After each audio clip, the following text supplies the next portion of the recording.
Latest NASCAR news.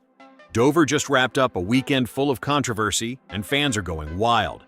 Denny Hamlin won $1 million and left with a retirement announcement that no one is buying yet. And the All-Star race itself is being called into question by the drivers. And what Chase Elliott and Bubba Wallace said about the event is something NASCAR needs to address. And in the Xfinity Series, Raja Caruth and Jesse Love were involved in yet another ugly incident. And what followed on social media went beyond expectations.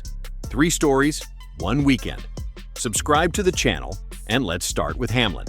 Because what he said after the win changes everything.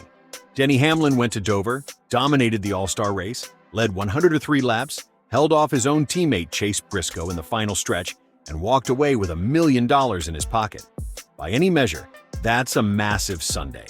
And yet, the man left the track frustrated. That's Denny Hamlin in a nutshell right now, and honestly, it tells you everything about where his head is at. Here's the thing about the All-Star race. It doesn't count. No points, no official win, nothing added to the stat sheet. And for a guy sitting at 61 Cup Series victories, a number that should already have him in the Hall of Fame conversation without a second thought, that stings in a very specific way. Hamlin didn't hold back when the reporters asked him about it after the race. He laughed, sure, but the frustration was real. "This one doesn't count," he said. "It's bullshit." And look, he's not wrong. The man just put on a clinic at Dover, and it counts for nothing officially. He went further, too.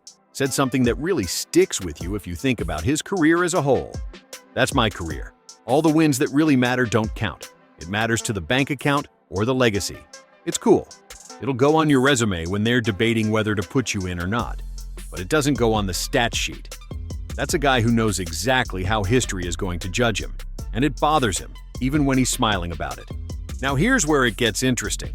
Hamlin also opened up about retirement, and the way he talked about it wasn't vague or diplomatic. It was sharp and honest. He said he wants to walk away while he's still running at the front, not grinding out back half finishes, not limping through a farewell season. He wants out while he can still compete at the highest level. "I want to finish like this," he said. "My ego will not allow me to be mediocre." That's a statement. That's a man who has watched other legends overstay their welcome and made a decision that he's not going to be that guy. And the wild part? He's still 45 years old and currently one of the best drivers on the track. This isn't a guy fading out. This is a guy actively thinking about the exit while he's still near the top. He's also co-owner of 23 ATSI Racing, so his future in the sport isn't going anywhere. But behind the wheel, the clock is ticking, and Hamlin knows it better than anyone. He also added a personal touch after the win. Said the $1 million was going toward furniture for his mother's house after his father passed away last year. That hit differently. Behind all the frustration and the stat sheet talk, there's a real person carrying some real weight. And he still went out and won. That's Denny Hamlin right now. Complicated, motivated, and running out of patience with a career that keeps delivering big moments that don't count. But Hamlin's frustration isn't the only thing worth talking about after Dover. Because the race itself, the All-Star race as a concept, is under fire right now. And the criticism isn't coming from the outside, it's coming from inside the garage. Let's talk about the All-Star race, because something feels off, and people are finally saying it out loud. This event used to mean something. It was exclusive. You had to earn your spot. Winners only, past champions, the best of the best gathered for one night of no points, high-stakes racing with $1 million on the line. That was the pitch. That was the identity of the race. But in 2026, NASCAR overhauled the format, and not everyone is buying it. The new setup features 2 75-lap segments open to every driver on the entry list, followed by a 200-lap finale trimmed down to 26 drivers. That means drivers who haven't won a single race are out there in the early going, mixing it up with actual all-star caliber talent. The idea was to create more action, more chaos, more entertainment. What it actually created was a crowded, messy opening that took out several of the sport's biggest names before the real race even started. Kyle Larson, Chase Elliott, Ross Chastain, Ryan Blaney, guys who should be center stage in an all-star race, were either wrecked out or too damaged to contend by the time the finale rolled around. Elliott himself pointed out the core problem. The race has lost what made it feel special. When the most popular driver in the sport is standing there saying the event doesn't feel like it used to, that's a problem NASCAR can't ignore. Bubba Wallace said it even more directly before the race started. He looked around Dover and said flat out, "It just doesn't feel like All-Star Weekend." And he wasn't alone in that feeling.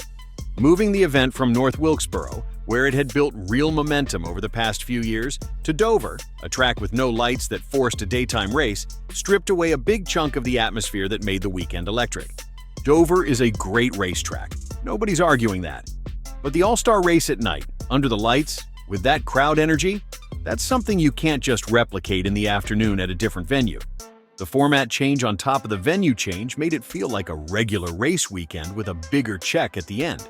And that's not what the All-Star race is supposed to be. The conversation now is real. What is the identity of this event going forward? Because right now, it doesn't have a clear answer. Now shift gears completely. Because while all of that was going on at the Cup level, the Xfinity Series had its own drama at Dover.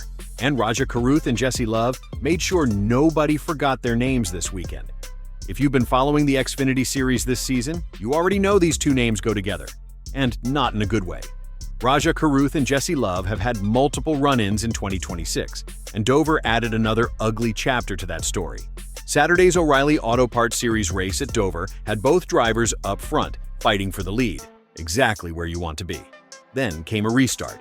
Caruth came out of it hot, made contact with Love, and just like that, another caution flag, another mess, and another conversation nobody wanted to have. Love's reaction over the radio was instant and unfiltered, called it fucked up right away. His crew didn't even wait to ask what happened. They just asked him straight up, "Did you get Raja'd?" That's how bad the reputation has gotten between these two. Caruth apologized after the race on Saturday.